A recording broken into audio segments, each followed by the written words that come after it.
ಎಲ್ಲಾ ಹುಡುಗರಿಗೆ ನನ್ನ ನಮಸ್ಕಾರ. ನನ್ನ ಹೆಸರು ನಮಿತಾ. ನಾನು 42 ವರ್ಷದ ವಿಚ್ಛೇದಿತ ಮಹಿಳೆ. ನನಗೊಬ್ಬ 16 ವರ್ಷದ ಮಗನಿದ್ದಾನೆ. ನನ್ನ ಡಿವೋರ್ಸ್ ಆಗಿ ಈಗ 10 ವರ್ಷಗಳಾಯಿತು. ಸದ್ಯಕ್ಕೆ ನಾನು ದೇವರ ದಯೆಯಿಂದ ಒಂದು ಸ್ಕೂಲ್ನಲ್ಲಿ ಟೀಚರ್ ಆಗಿ ಕೆಲಸ ಮಾಡುತ್ತಿದ್ದೀನಿ. ನನ್ನ ಆರ್ಥಿಕ ಪರಿಸ್ಥಿತಿ ಈಗ ಸುಧಾರಣೆ ಆಗಿದೆ. ಏನೇ ಆದರೂ ನಾನು ಕೂಡ ಸಾಧಾರಣ ಮಹಿಳೆನೇ. ನನಗೂ ದೇಹದ ಬೇಕು ಬೇಡಗಳು ಇದ್ದೇ ಇರುತ್ತವೆ ಅಲ್ಲವೇ? ಎಲ್ಲಾರಂತೆಯೇ ನನಗೂ ಕೂಡ ಸೆಕ್ಸ್ ಫೀಲಿಂಗ್ ಇದ್ದೇ ಇದೆ. ನಿಮ್ಮೆಲ್ಲರಿಗಿಂತ ಕಡಿಮೆನೋ ಜಾಸ್ತಿನೋ ಒಟ್ಟಿನಲ್ಲಿ ಇದೆ. ನಾನು ಸ್ವಲ್ಪ ದಪ್ಪ, ಅಂತಹ ಸುಂದರಿ ಏನೂ ಅಲ್ಲ. ಆದರೆ ನನ್ನ ಮೈ ಮಾಟದ ಬಗ್ಗೆ ನನಗೆ ಹೆಮ್ಮೆ ಇದೆ. ಒಬ್ಬ ಗಂಡಸನ್ನ ನನ್ನ ಕಡೆ ತಿರುಗಿ ನೋಡುವಂತೆ ಮಾಡೋ ಆಕರ್ಷಣೆ ಇದೆ. ನನಗೆ ಚಿಕ್ಕವಳಿನಿಂದಲೂ ಸೆಕ್ಸಿಯಾಗಿ ಬೇರೆ ಬೇರೆ ಫ್ಯಾಷನ್ ಡ್ರೆಸ್ಗಳನ್ನ ಹಾಕೋದು ತುಂಬಾ ಇಷ್ಟ. ಈಗಲೂ ಕೂಡ ನಾನು ಸ್ಕರ್ಟ್, ಟಾಪ್ಸ್, ಜೀನ್ಸ್ ಹಾಕುತ್ತೇನೆ. ನನ್ನ ಡಿವೋರ್ಸ್ ಆದ ಮೇಲೆ ಕೆಲವರ ಜೊತೆ ನನ್ನ ಸೆಕ್ಸ್ ಅನುಭವಗಳು ಆದವು. ಅದರಲ್ಲಿ ಸ್ಪೆಷಲ್ ಅನ್ನಿಸೋ ಒಂದು ಅನುಭವ ಇವತ್ತು ನಿಮ್ಮ ಜೊತೆ ಹಂಚಿಕೊಳ್ಳುತ್ತಿದ್ದೀನಿ. ಹಾಗಿದ್ದರೆ ಕತೆಗೆ ಬರೋಣ. ಈ ಘಟನೆ ನಡೆದದ್ದು 3 ವರ್ಷಗಳ ಹಿಂದೆ. ಅವನ ಹೆಸರು ಅಮಿತ್. ಅವನಿಗೀಗ 21 ವರ್ಷ. ಸ್ಕೂಲ್ನಲ್ಲಿ ಅವನು ನನ್ನ ಸ್ಟೂಡೆಂಟ್. ಅವನ ಸ್ಕೂಲ್ ದಿನಗಳಿಂದಲೂ ನನಗೆ ಅವನೆಂದರೆ ಏನೋ ಒಂಥರ ಇಷ್ಟ. ಯಾಕೆ ಅಂದರೆ ಅವನು ಓದಿನಲ್ಲಿ ಮುಂದಿದ್ದ. ಅದರಲ್ಲೂ ನನ್ನ ಸಬ್ಜೆಕ್ಟ್ನಲ್ಲಿ ಅವನೇ ಟಾಪರ್. ನಾನು ಅವನು ತುಂಬಾ ಮಾತುಕತೆ ಹರಟೆ ಹೊಡೆಯುತ್ತಿದ್ದೆವು. ನಾನು ಮನೆಯಲ್ಲಿ ಒಬ್ಬಳೇ ಇರೋದು. ನನ್ನ ಮಗ ಹಾಸ್ಟೆಲ್ನಲ್ಲಿ ಓದುತ್ತಿದ್ದಾನೆ.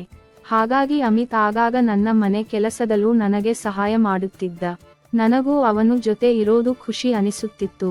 ಬರಬರುತ್ತಾ ನಾವಿಬ್ಬರೂ ತುಂಬಾ ವಿಷಯಗಳನ್ನು ಶೇರ್ ಮಾಡಿಕೊಂಡು ಒಳ್ಳೆ ಫ್ರೆಂಡ್ಸ್ ಆದ್ವಿ. ಅವನು ಬೆಳೆದಂತೆಲ್ಲ ನನ್ನ ಜೊತೆ ಇನ್ನಷ್ಟು ಹತ್ತಿರ ಆದ. ಇಬ್ಬರು ವಯಸ್ಕ ವ್ಯಕ್ತಿಗಳು ತುಂಬಾ ಕ್ಲೋಸ್ ಆಗಿದ್ದಾಗ ಅವರ ಮಾತುಗಳು ಕೊನೆಗೆ ಹೋಗಿ ನಿಲ್ಲೋದು ಪೋಲಿ ಮಾತುಗಳಲ್ಲಿ ಅಂತ ನಿಮಗೂ ಗೊತ್ತು. ಆದರೂ ನನಗೆ ಅವನ ಮೇಲೆ ಯಾವುದೇ ರೀತಿಯ ಸೆಕ್ಸ್ ಫೀಲಿಂಗ್ ಇರಲಿಲ್ಲ. ಹೀಗೆ ದಿನಗಳು ಕಳೆಯಿತು. ನನಗೂ ದಿನದಿಂದ ದಿನಕ್ಕೆ ನನ್ನ ಕಾಮದ ಜ್ವಾಲೆ ಹೆಚ್ಚುತ್ತಾ ಹೋಯಿತು. ನನ್ನ ಈ ಜ್ವಾಲೆಯನ್ನ ಆರಿಸೋಕೆ ಯಾರೊಬ್ಬರೂ ಇರಲಿಲ್ಲ. ಅದಕ್ಕೆ ಅಂತ ಸೆಕ್ಸ್ ಫಿಲಂಗಳನ್ನ ನೋಡಿಕೊಂಡು ತುಲ್ಲಿಗೆ ಬೆರಳು ಹಾಕಿಕೊಳ್ಳೋದು ಮಾಡುತ್ತಿದ್ದೆ.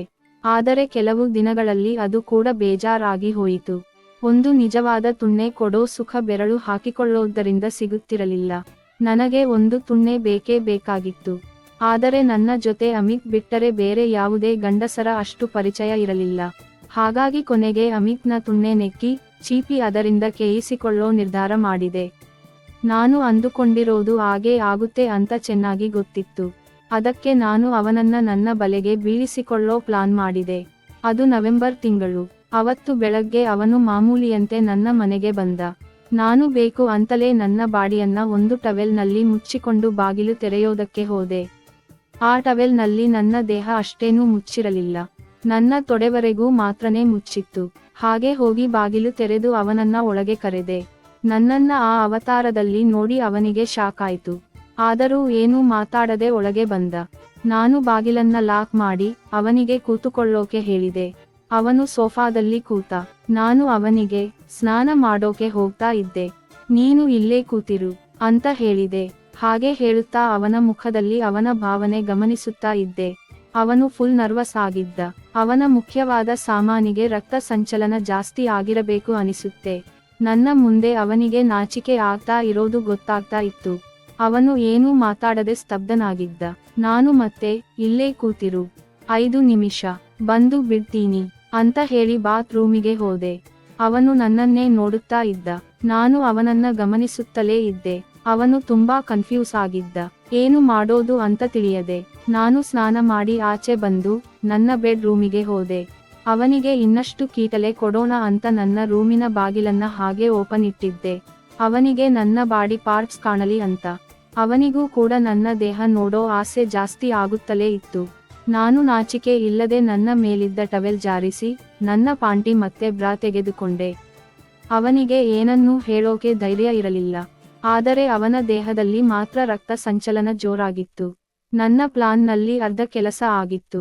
ಮತ್ತೆ ನಾನು ಲೂಸ್ ಆಗಿರೋ ಟೀ ಶರ್ಟ್ ಮತ್ತೆ ಶಾರ್ಟ್ ಪ್ಯಾಂಟ್ ಹಾಕಿಕೊಂಡು ಆಚೆ ಬಂದೆ.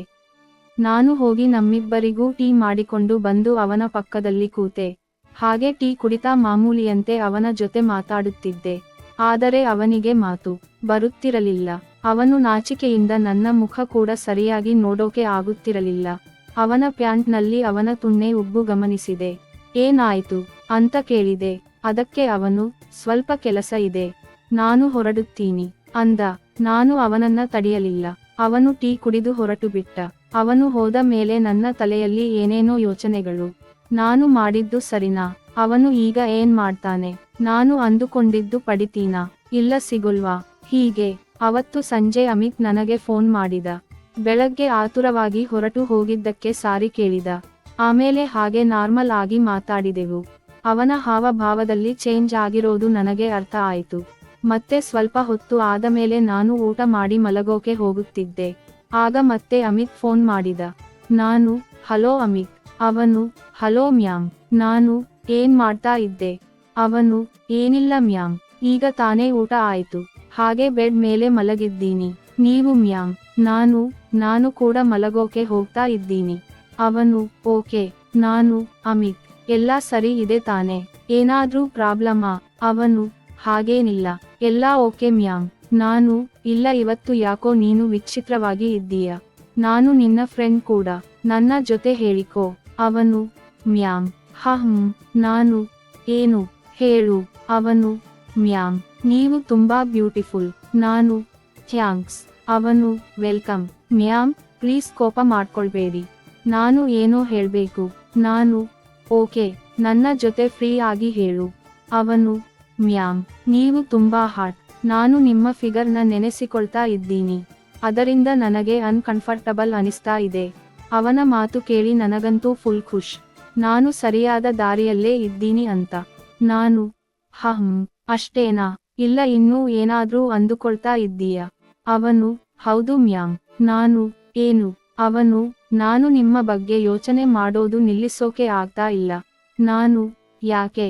ಅವನು, ನೀವು ತುಂಬಾ ಸೆಕ್ಸಿಯಾಗಿ ಇದ್ದೀರಾ ಮ್ಯಾಮ್. I love you. ನಾನು, ಓಹ್.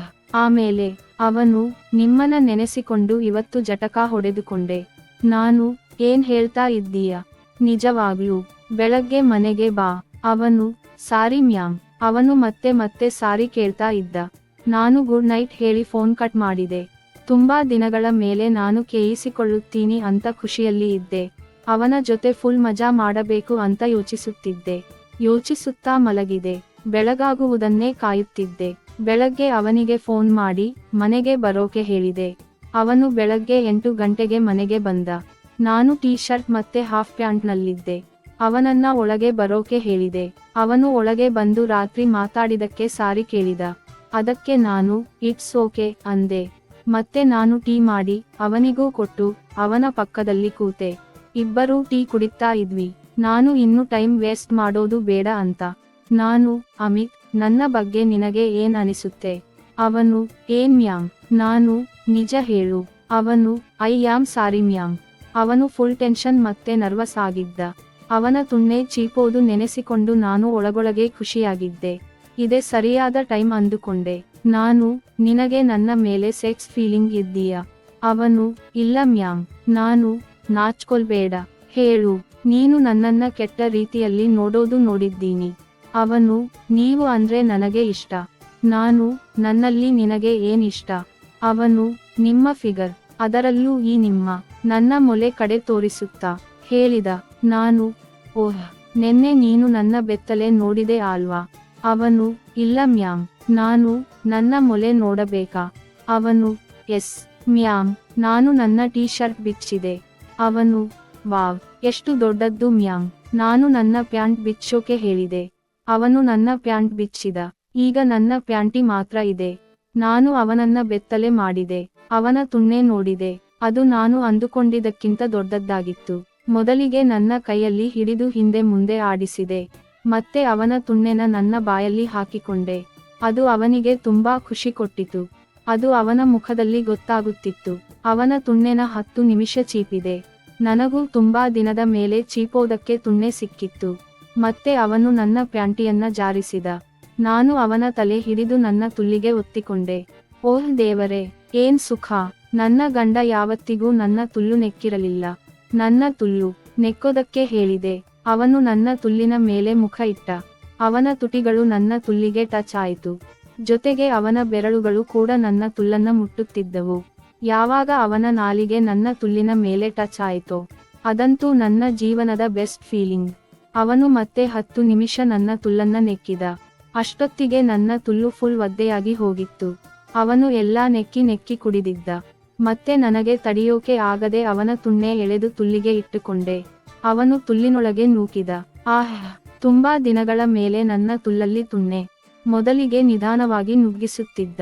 ನಾನು ಮೂಲುಗುತ್ತಿದ್ದೆ. ಆಹ್ ಆಹ್ ಆಹಂ ಆಹ್ ಆಹ್ ಆಹಮ್ಮಂ. ಅವನು ನನ್ನ ಮೊಲೆಗಳನ್ನ ಕೈಯಲ್ಲಿ ಹಿಡಿದು ಕೆಳಗೆ ಕೇಯೋದಕ್ಕೆ ಶುರು ಮಾಡಿದ. ನಿಧಾವಾಗಿ ಸ್ಪೀಡ್ ಜಾಸ್ತಿ ಮಾಡುತ್ತಾ ಕೇಯುತ್ತಿದ್ದ. ನಾನಂತೂ ಸುಖದಲ್ಲಿ ಕಿರುಚಾಡುತ್ತಿದ್ದೆ. ಸ್ವಲ್ಪ ಹೊತ್ತು ಕೇಯ್ದು ನನ್ನ ತುಲ್ಲು 2 ಸಲ ರಸ ಕಾರುವಂತೆ ಮಾಡಿದ. ಮತ್ತೆ ಅವನು ಆಚೆ ತೆಗೆದು ಡಾಗಿ ಸ್ಟೈಲ್ ನಲ್ಲಿ ಕೇಯಬೇಕು ಅಂದ. ಸರಿ ಅಂತ ನಾನು ಬಗ್ಗಿ ನಿಂತೆ. ಸ್ವಲ್ಪ ಹೊತ್ತು ಸಖತ್ತಾಗಿ ಕೇಯ್ದ. ಮತ್ತೆ ಪೊಸಿಷನ್ ಚೇಂಜ್ ಮಾಡಿಸಿಕೊಂಡೆ. ನನಗೆ ಅವನ ತುಣ್ಣೆ ಮೇಲೆ ಸವಾರಿ ಮಾಡಬೇಕಿತ್ತು. ಅದಕ್ಕೆ ಅವನ ತುಣ್ಣೆ ಮೇಲೆ ಕೂತು ತುಲ್ಲಿಗೆ ತುಣ್ಣೆ ಸಿಕ್ಕಿಸಿಕೊಂಡೆ. ಅವನು ಕೆಳಗಿನಿಂದ ಕೇಯೋದಕ್ಕೆ ನೋಡಿದ. ಆದರೆ ನಾನು ದಪ್ಪ ಇರೋದರಿಂದ ಅವನಿಗೆ ಕಷ್ಟ ಅನಿಸಿತು. ಮತ್ತೆ ನನ್ನನ್ನ ಕೆಳಗೆ ಬೀಳಿಸಿ ಮೇಲೆ ಬಂದು ಕೇಯೋದಕ್ಕೆ ಶುರು ಮಾಡಿದ. ನಾವಿಬ್ಬರೂ ಸಖತ್ ಕೇದಾಟ ಆನಂದಿಸುತ್ತಿದ್ವಿ. ಅವನ ಯವ್ವನದ ತುಣ್ಣೆಯಿಂದ ನಾನಂತೂ ಫುಲ್ ತೃಪ್ತಿಪಟ್ಟುಕೊಂಡೆ. ಕೊನೆಗೆ ಅವನು ನನ್ನ ತುಲ್ಲಿನಲ್ಲಿ ರಸ ಕಕ್ಕಿದ. ವಾವ್, ಎಷ್ಟು ಬಿಸಿ! ಆ ಫೀಲಿಂಗ್ ಅಂತೂ ಸಖತ್ ಸೆಕ್ಸಿ ಆಗಿತ್ತು. ಅವತ್ತಿನ ಆ ದಿನ ನನಗಿನ್ನೂ ಹಾಗೆ ಫ್ರೆಶ್ ಆಗಿದೆ.